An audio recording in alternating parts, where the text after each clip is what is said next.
He says, husbands likewise dwell with them, speaking of the wives, with understanding, giving honor to the wife as to the weaker vessel, and as being heirs together of the grace of life, that your prayers may not be hindered. Now, notice first of all there that he says, dwell with them with understanding.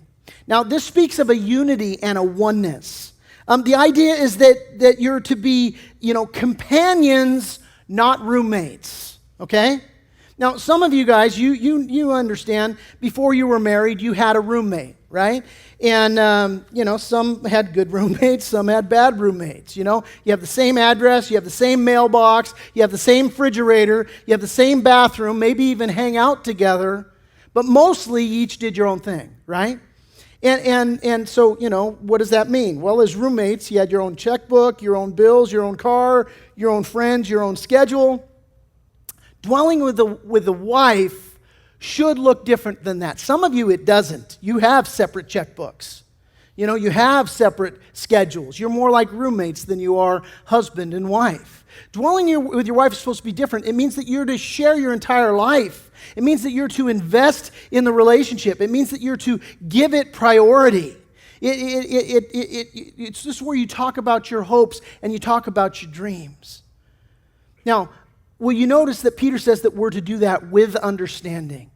We're to dwell with them with understanding. That word understanding, it's the Greek word gnosko, and it speaks of an intimate knowledge. It basically means that you get her. It means that you understand her. When I have a couple come into marriage counseling and the wife says, he doesn't get me, that's a serious problem.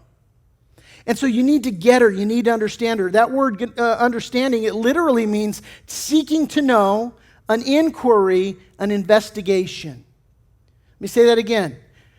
Seeking to know your wife, an inquiry of your wife, an investigation of your wife. Now, you do that with your hobbies, right? You do that with the car purchase.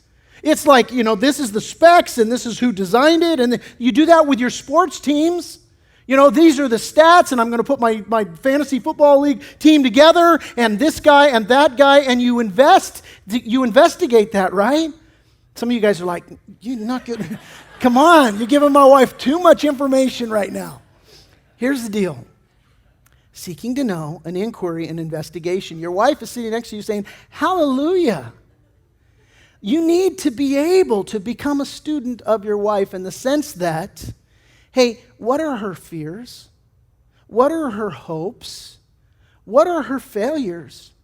What are the areas where she's weak, where I need to strengthen her? What are the areas that she's vulnerable, that she doesn't see, that I need to be watching out for, that I need to be exhorting her in and encouraging her? This is the idea here, that you investigate and study your wife and you really get to know her.